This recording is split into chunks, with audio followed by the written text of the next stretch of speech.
Wilson's ఫ్యామిలీలో యాడలైడ్ అనే 6 ఏళ్ల అమ్మాయి 1986 లో కాలిఫోర్నియాలోని శాంటా క్రూజ్ బీచ్ లో అమ్యూజ్మెంట్ పార్క్ లో ఉండే హాల్ ఆఫ్ మిర్రర్స్ అనే ఒక టెంట్ లోకి వెళ్తుంది. అక్కడ అచ్చం తనలానే ఉన్న ఒక అమ్మాయిని చూసి కేవ్వుమని కేక పెడుతుంది. ఆ తర్వాత కొన్ని నెలలు మాట్లాడడమే మానేస్తుంది. కట్ చేస్తే 33 సంవత్సరాల తర్వాత 2019 లో తనకు ఒక హస్బెండ్, 2 పిల్లలు ఉంటారు. తన పేరెంట్స్ కూడా అప్పటికే చనిపోవడంతో చాలా కాలం తర్వాత యాడలైడ్ తన ఫ్యామిలీతో కలిసి అదే శాంటా క్రూజ్ బీచ్ కి వెకేషన్ కి వెళ్తుంది. వాళ్ళ ఫ్రెండ్స్ అయిన టైలర్ ఫ్యామిలీతో ఆ బీచ్ లో కొంత టైం ని స్పెండ్ చేసిన తర్వాత వాళ్ళందరూ కలిసి ఇంటికి తిరిగి వచ్చేస్తారు. కట్ చేస్తే అర్ధరాత్రి ఆహ్వానించిన అతిథుల్లాగా అచ్చం వాళ్ళలానే ఉండే నలుగురు రెడ్ డ్రెస్ లో వాళ్ళ ఇంట్లోకి వచ్చి కూర్చుంటారు. అసలు వచ్చిన వాళ్ళు ఎవరు, వాళ్ళలానే ఎందుకున్నారు, అక్కడ ఏం చేస్తున్నారో అని వీళ్ళు తెలుసుకుందాం అనుకునే లోపే వాళ్ళు వీళ్ళ మీద అటాక్ చేయడం స్టార్ట్ చేస్తారు. వాళ్ళ నుంచి తప్పించుకుని వాళ్ళ ఫ్రెండ్స్ ఇంటికి వెళ్లి చూస్తే వాళ్ళ ఫ్రెండ్స్ లానే ఉండే అచ్చం నలుగురు చేతిలో వాళ్ళ ఫ్రెండ్స్ ఫ్యామిలీ మొత్తం పోతుంది. అక్కడికి వెళ్ళిన ఈ నలుగురు ఆ నలుగురిని లేపేస్తారు. తరువాత అక్కడి నుంచి పారిపోదామని ట్రై చేసే లోపే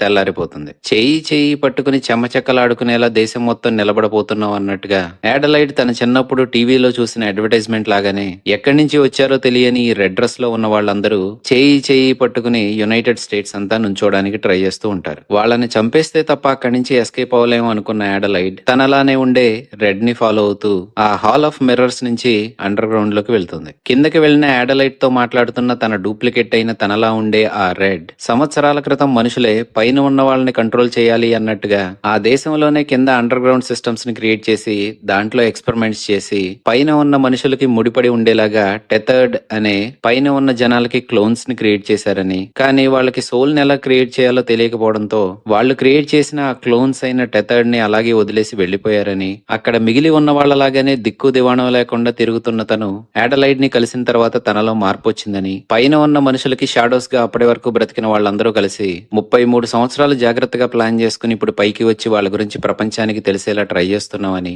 జరిగిందంతా యాడలైడ్ కి చెప్తుంది. యాడలైడ్ తను అనుకున్నట్టుగానే ఆ రెడ్ ని చంపేసి తన ఫ్యామిలీతో వెళ్ళిపోతూ ఉండగా తన చిన్నప్పుడు జరిగిన సంఘటనని గుర్తు చేసుకుంటుంది. ఇక్కడే మూవీలో రివీల్ అయ్యే ట్విస్ట్ ఏంటంటే, చిన్నప్పుడు ఆ హాల్ ఆఫ్ మిర్రర్ లో తనలా ఉండే అమ్మాయిని చూసి యాడలైడ్ అరిచిన తర్వాత కింద నుంచి వచ్చిన ఆ అమ్మాయి యాడలైడ్ ని కిందకి తీసుకువెళ్లిపోయి తన ప్లేస్ లో పైకి వచ్చి తనకంటూ ఒక జీవితాన్ని క్రియేట్ చేసుకుంటుంది. తను ఊహించినట్టుగా అసలైన యాడలైన్ ఇప్పుడు పైకి రావడంతో తనతో పాటు తన ఫ్యామిలీ మెంబర్స్ అయిన ఆ షాడోస్ అందరినీ చంపేసి తను క్రియేట్ చేసుకున్న తన ఫ్యామిలీతో అక్కడి నుంచి వెళ్ళిపోతుంది. అర్థం పర్థం లేని ఆలోచనతో తీయబడి అంతో ఎంతో భయాన్ని కలిగించే ఈ మూవీ పేరు అజ్.